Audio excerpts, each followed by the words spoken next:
মুনাফিক কাকে বলে? যারা দ্বিমুখী নীতি অবলম্বন করে।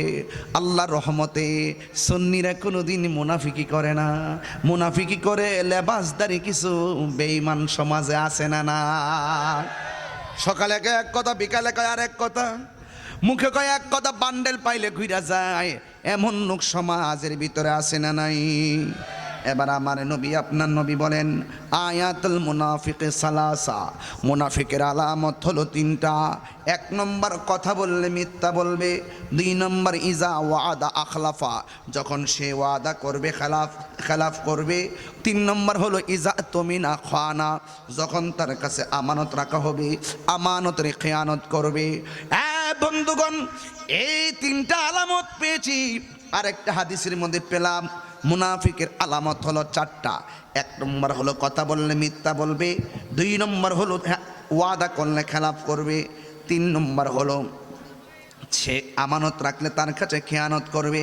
চার নম্বর হলো সে নামাজ পড়ে বাহাদুরি করে বলবে আমি নামাজি, হজ করে বলবে আমি হাজি, নামাজ পড়ে বলবে আমি মুসল্লি, মানে আবাদত নিয়ে শুধুমাত্র অহংকার করবে। এমনভাবে কথা বলবে যেন সাহাবাদের আমল তার কাছে তুচ্ছ। এদেরকেও মুনাফিক বলা হয়।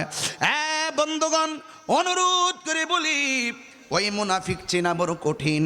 এরা আপনার সঙ্গে খাবে, আপনার সঙ্গে ঘুরবে, সুযোগ পেলে আল্লামা শহীদ ফারুকী রহমতুল্লাহের মতন ঘরের ভিতরে ঢুকে গলার মধ্যে ছুরি চালিয়ে শহীদ করে দিবে।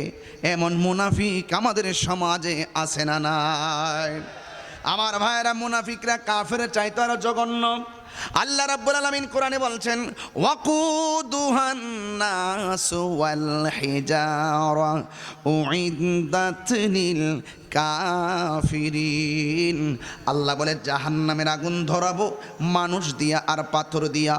উইদ্দাত লিল কাফিরিন, এই জাহান্নামটা আমি কাফেরদের জন্য প্রস্তুত করেছি। ভালো কথা। ও আল্লাহ, জাহান্নামটা তুমি কাফেরের জন্য প্রস্তুত করছো, ঠিক আছে বুঝলাম।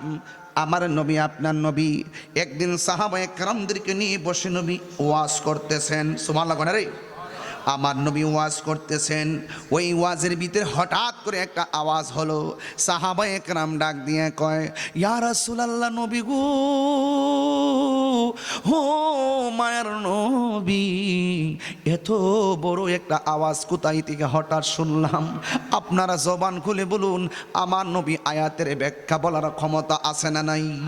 আমার নবী আপনার নবী বলেন, সাহাবীরা, আজ থেকে প্রায় ৭০,০০০ বছর আগে আমার আল্লাহ জাহান্নামের মুখের ভিতরে একটা পাথর ফেলেছে। এই পাথরটা দুনিয়াটা যত বড়, এর চাইতে ৭০ গুণ বড় হলো সেই পাথরটা। এত বড় পাথরটা ৭০,০০০ বছর আগে আমার আল্লাহ জাহান্নামের মধ্যে ছেড়েছে। আজকে যাইয়া পাথরটা জাহান্নামের তলদেশে পড়েছে। একবার চিন্তা করে দেখেন জাহান্নামটার গভীরতা কত।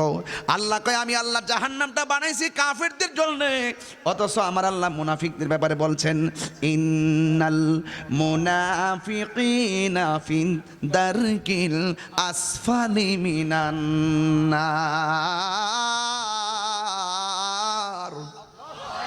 আল্লাহ রাব্বুল আলামিন বলেন, জাহান্নামের সর্বনিম্ন স্তরে মুনাফিকরা থাকবে। একটাবার খেয়াল করে দেখেন, আমি যে বলছি কাফেরের চাইতে মুনাফিক আরো ভয়ঙ্কর খারাপ। আল্লাহ দেখেন কি প্রক্রিয়া করলেন, জাহান্নামের সর্বনিম্ন স্তরে মুনাফিকরা থাকবে। আমার নবী আপনার নবী বলেন, কাফেররা আমার যতটুকু জ্বালাইছে এর চাইতে কোটি গুণ জ্বালাইছে মুনাফিকরা। নবী গো, হ নবী, আপনি কান্দেন কেন? আমার নবী বলেন, আমি কান্দি একটা কারণে, কারণ এই মুনাফিকরা কিয়ামত পর্যন্ত আমার উম্মতের জ্বালাইব। এই মুনাফিকরা কিন্তু লন্ডন থেকে আসে না, আমেরিকা থেকে আসে না, আপনার ঘরের পাশে সেই মুনাফিকরা বাস করে। মুনাফিকদের কারণে সমাজে অশান্তি, মুনাফিকদের কারণে দেশে অশান্তি, মুনাফিকদের কারণে সংসারে বউ শাশুড়ির অশান্তি। এই জন্য মুনাফিকরা বড় ভয়ঙ্কর। জাহান্নামের আগুনটা কেমন হবে? কয় জাহান্নামের আগুনটা নিকশ কালো হবে। তাইলে বোঝা গেল এই মুহূর্তে জাহান্নামের রং হলো কালো। আল্লাহ রাব্বুল আলামিন হাবিব বলে, ওই কালো জাহান্নামের উপর দিয়া আল্লাহ রাব্বুল আলামিন একটা রাস্তা বানাবে। ওই রাস্তাটার নাম হলো পুল সিরাত, সিরাত মানে হলো রাস্তা। বন্ধুরে ওই রাস্তাটা কেমন? কয় চুলের চাইতে চিকন। আর কেমন? কয় হীরার চাইতে দাঁড়ালো। কয় নিচে কি থাকবে? কয় নিচে থাকবে আগুন। একটু আগে কর্ণফুলের টানেল দিয়ে আসলাম, উপরে পানি, ডাইনে পানি, বামে পানি। আবার যখন দেখলাম যমুনা সেতুর মধ্যে উঠলাম, দেখলাম ব্রিজের নিচে হলো পানি। যখন আমি গেলাম পদ্মা সেতুতে, দেখলাম নিচে হলো পানি। ও বাবা, দুনিয়ার কালভার্ট ব্রিজ বানায়, নিচে পানি থাকে। আর আল্লাহ জাহান্নামের উপরে একটা পুল বানাবে, একটা ব্রিজ বানাবে। এটা চুলের চাইতে চিকন হবে, এটার নাম হলো পুলসিরাত। হীরার চাইতে ধারালো হবে, এমন একটা ধারালো রাস্তা হবে। এই রাস্তা দিয়ে আল্লাহ বলবেন যাও পার হও।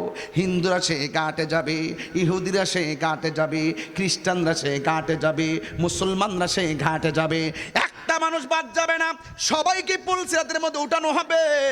ওই পুলসিরাতটা চুলের চাইতে চিকন হবে। আর ওখানে যাওয়ার আগে 7টা ঘাট হবে, 7টা সুইচ গেট। সুবহানাল্লাহ কোন গেল মাধবপুর সোনারগাঁয়ে বেড়াইতে দেখছেন না কি করছে? জান্ডা দিলাইছে মাত্র 1.5 মাসে, পাগলের মতো না তারা ইয়া করছে আর কি, বুঝেন না কি করছে? হ্যাঁ, করলে কি হয়েছে? জনতার হৃদয়ে তো তাহির হুজুর আছে, আছে কি না বলেন? আছে। আল্লাহ কবুল করুক, আমিন কন। চিন্তা করেন না, আস্তে আস্তে সব হইব। আমরা কিন্তু এখন আর দুই না, আমরা সব এক। এক হইলে অনেক কিছু করা যায়, বাস্তব প্রমাণ কিন্তু এবারে অল্প সময় বুঝছেন, সামনে আরো বুঝবেন ইনশাআল্লাহ। নারে তাকবীর, নারে রিসালাত, নারে গাউসিয়া, হাসানিয়া দরবার শরীফ, হাসানিয়া দরবার শরীফ। এখন অনেকে বলবে হুজুর রাজনীতির বাস শুরু করছে। এটা রাজনীতি না, এটা ঈমান নীতি। আমরা রাজনীতির কথা বললে এখানে মদিনাওয়ালার প্রেম থাকে, আর তোমরা রাজনীতির কথা বলো কিন্তু হক কথা কও না। যারা তারাই কইতাছি, দেখছেন না? হানজালা যখন বলছে নবীর বিরুদ্ধে যারা কথা বলবে তাদেরকে সর্বোচ্চ শাস্তি দিতে হবে, ওমা অন্যান্য ইসলামী দলগুলো চুপ মেরে বইয়ে রইছে। যদি ওখানে থাকতাম আমি টেবিল থাপড়াই ভাঙ্গে ফেলাইতাম, ঠিক না? আমরা ওই রকম সুন্নি, পাগলা সুন্নি। আপনার সামনে সামনের খুশি করুন, বাবা হবে না। আমি সামনে মহব্বত করি, ভীষণও মহব্বত করব। এটার নাম হইল আদব। এটার নাম কি? আদব। আদবরে আমাদের আদত, এই আদবটা আমাদের অভ্যাস, শৈশব থেকে শিখা। আদবে আউলিয়া, বিয়াদবে দেউলিয়া। এই জন্য যারা বিয়াদবি করবে তারা একদিন পতন হবে। কথা বলেন ঠিক না বেঠে? তাইলে একটা মহব্বতে দুরূদ শরীফ পড়ুন, মানুষ মোটামুটি এসে গেছে। সবাই বলুন আল্লাহুম্মা সাল্লি।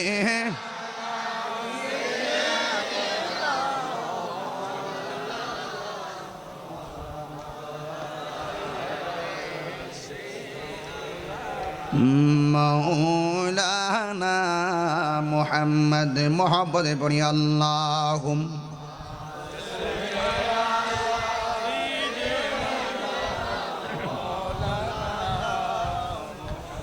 وعلى آل سيدنا।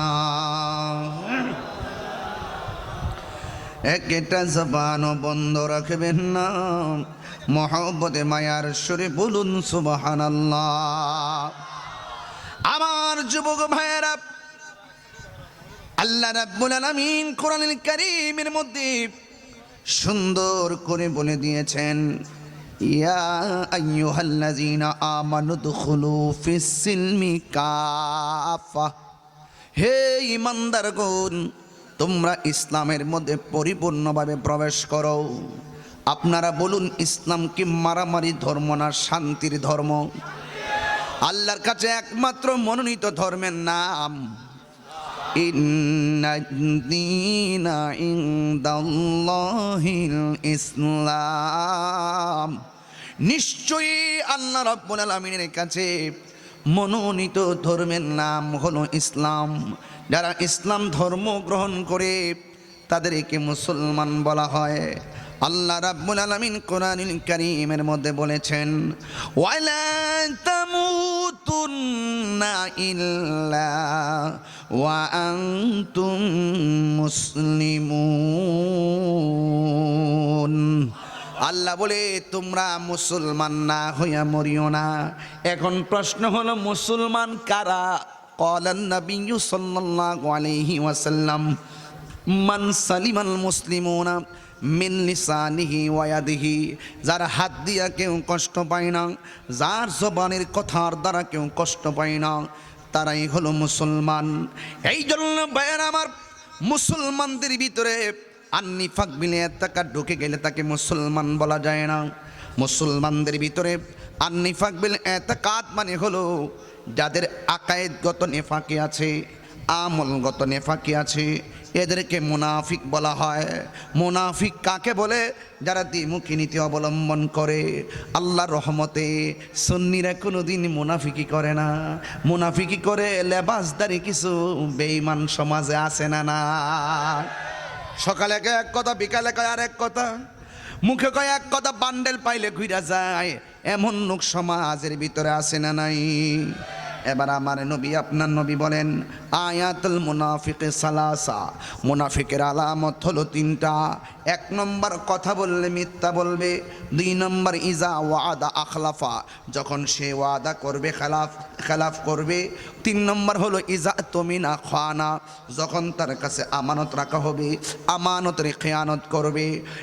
বন্ধুগণ, এই তিনটা আলামত পেয়েছি। আরেকটা হাদিসের মধ্যে পেলাম মুনাফিকের আলামত হলো চারটা। এক নম্বর হলো কথা বললে মিথ্যা বলবে। দুই নম্বর হলো ওয়াদা করলে খেলাফ করবে। তিন নম্বর হলো সে আমানত রাখলে তার কাছে খেয়ানত করবে। চার নম্বর হলো সে নামাজ পড়ে বাহাদুরি করে বলবে আমি নামাজি, হজ করে বলবে আমি হাজি, নামাজ পড়ে বলবে আমি মুসল্লি, মানে আবাদত নিয়ে শুধুমাত্র অহংকার করবে। এমনভাবে কথা বলবে যেন সাহাবাদের আমল তার কাছে তুচ্ছ। এদেরকেও মুনাফিক বলা হয়। বন্ধুগণ, অনুরোধ করে বলি, ওই মুনাফিক চেনা বড় কঠিন। এরা আপনার সঙ্গে খাবে, আপনার সঙ্গে ঘুরবে, সুযোগ পেলে আল্লামা শহীদ ফারুকী রহমতুল্লাহের মতন ঘরের ভিতরে ঢোকে গলার মধ্যে ছুরি চালিয়ে শহীদ করে দিবে। এমন মুনাফিক আমাদের সমাজে আছে না নাই? আমার ভাইয়েরা, মুনাফিকরা কাফের চাইতে আরো জঘন্য। আল্লাহ রাব্বুল আলামিন কোরআনে বলছেন, ওয়াকুদুহান নাসু ওয়াল হিজারা উইদ্দাত লিল কাফিরিন। আল্লাহ বলে জাহান্নামের আগুন ধরাবো মানুষ দিয়া আর পাথর দিয়া। উইদ্দাত লিল কাফিরিন, এই জাহান্নামটা আমি কাফেরদের জন্য প্রস্তুত করেছি। ভালো কথা। ও আল্লাহ, জাহান্নামটা তুমি কাফের জন্য প্রস্তুত করছো, ঠিক আছে বুঝলাম। আমার নবী আপনার নবী একদিন সাহাবায়ে কেরামদেরকে নিয়ে বসে নবী ওয়াজ করতেছেন। সুবহানাল্লাহ রে, আমার নবী ওয়াজ করতেছেন। ওই ওয়াজের ভিতরে হঠাৎ করে একটা আওয়াজ হলো। সাহাবায়ে কেরাম ডাক দিয়ে কয়, ইয়া রাসূলুল্লাহ, নবী গো, ও মায়ের নবী, এত বড় একটা আওয়াজ কোথায় থেকে হঠাৎ শুনলাম? আপনারা জবান খুলে বলুন, আমার নবী আয়াতের ব্যাখ্যা বলার ক্ষমতা আছে না নাই? আমার নবী আপনার নবী বলেন, সাহাবীরা, আজ থেকে প্রায় ৭০,০০০ বছর আগে আমার আল্লাহ জাহান্নামের মুখের ভিতরে একটা পাথর ফেলেছে। এই পাথরটা দুনিয়াটা যত বড়, এর চাইতে ৭০ গুণ বড় হলো সেই পাথরটা। এত বড় পাথরটা ৭০,০০০ বছর আগে আমার আল্লাহ জাহান্নামের মধ্যে ছেড়েছে। আজকে যাইয়া পাথরটা জাহান্নামের তলদেশে পড়েছে। একবার চিন্তা করে দেখেন জাহান্নামটার গভীরতা কত। আল্লাহ কয়, আমি আল্লাহ জাহান্নামটা বানাইছি কাফেরদের জন্য, অথচ আমার আল্লাহ মুনাফিকদের ব্যাপারে বলছেন, ইন্নাল মুনাফিকিনা ফিন দারকিল আসফালি মিনান নার।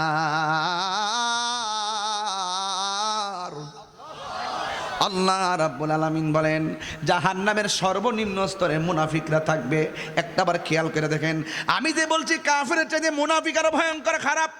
আল্লাহ দেখেন কি প্রক্রিয়া করলেন, জাহান্নামের সর্বনিম্ন স্তরে মুনাফিকরা থাকবে। আমার নবী আপনার নবী বলেন, কাফেররা আমার যতটুকু জ্বালাইছে এর চাইতে কোটি গুণ জ্বালাইছে মুনাফিকরা। নবী গো, হ নবী, আপনি কান্দেন কেন? আমার নবী বলেন, আমি কান্দি একটা কারণে, কারণ এই মুনাফিকরা কিয়ামত পর্যন্ত আমার উম্মতের জ্বালাইব। এই মুনাফিকরা কিন্তু লন্ডন থেকে আসে না, আমেরিকা থেকে আসে না, আপনার ঘরের পাশে সেই মুনাফিকরা বাস করে। মুনাফিকদের কারণে সমাজে অশান্তি, মুনাফিকদের কারণে দেশে অশান্তি, মুনাফিকদের কারণে সংসারে বউ শাশুড়ির অশান্তি। এই জন্য মুনাফিকরা বড় ভয়ঙ্কর। জাহান্নামের আগুনটা কেমন হবে? কয় জাহান্নামের আগুনটা নিকষ কালো হবে। তাইলে বোঝা গেল এই মুহূর্তে জাহান্নামের রং হলো কালো। আল্লাহ রাব্বুল আলামিন হাবিব বলে ওই কালো জাহান্নামের উপর দিয়া আল্লাহ রাব্বুল আলামিন একটা রাস্তা বানাবে। ওই রাস্তাটার নাম হলো পুলসিরাত। সিরাত মানে হলো রাস্তা। বন্ধুরে ওই রাস্তাটা কেমন? কয় চুলের চাইতে চিকন। আর কেমন? কয় হীরার চাইতে দাঁড়ালো। কয় নিচে কি থাকবে? কয় নিচে থাকবে আগুন। একটু আগে কর্ণফুলের টানেল দিয়ে আসলাম, উপরে পানি, ডাইনে পানি, বামে পানি। আবার যখন দেখলাম যমুনা সেতুর মধ্যে উঠলাম, দেখলাম ব্রিজের নিচে হলো পানি। যখন আমি গেলাম পদ্মা সেতুতে, দেখলাম নিচে হলো পানি। ও বাবা, দুনিয়ার কালভার্ট ব্রিজ বানায়, নিচে পানি থাকে। আর আল্লাহ জাহান্নামের উপরে একটা পুল বানাবে, একটা ব্রিজ বানাবে। এটা চুলের চাইতে চিকন হবে। এটার নাম হলো পুলসিরাত। হীরার চাইতে ধারালো হবে। এমন একটা ধারালো রাস্তা হবে। এই রাস্তা দিয়ে আল্লাহ বলবেন যাও পার হও। হিন্দুরা সে ঘাটে যাবে, ইহুদিরা সে ঘাটে যাবে, খ্রিস্টানরা সে ঘাটে যাবে, মুসলমানরা সে ঘাটে যাবে। একটা মানুষ বাদ যাবে না, সবাইকে পুলসিরাতের মধ্যে উঠানো হবে। ওই পুলসিরাতটা চুলের চাইতে চিকন হবে। আর ওখানে যাওয়ার আগে 7টা ঘাট হবে, 7টা সুইচ গেট। সুবহানাল্লাহ কোন গেলে কষ্ট হয়েছে আপনারা? আমি কিন্তু ওয়াজে ঢুকে গেছি, আপনারা এখন পাগলামি করলে চলবে না। আমি এতক্ষণ মোকদ্দমা ছিলাম, এখন আমি তার স্মৃতি গেছি, ঠিক আছে কিনা বলেন? এরপর তাম্মাদ বিল খায়ের আমি চলে যাবো ইনশাল্লাহ। কিন্তু ওয়াজটা মনোযোগ দিয়ে শুনতে হবে।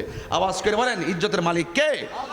তাইলে রাস্তাটা চুলের চাইতে, আরো জোরে, চুলের চাইতে, হীরার চাইতে। নিচে কি? পানি। নিচে কি? পানি বুঝি। পানি করলে কি লেগে এই ওয়াজ শুনছো তুমি না?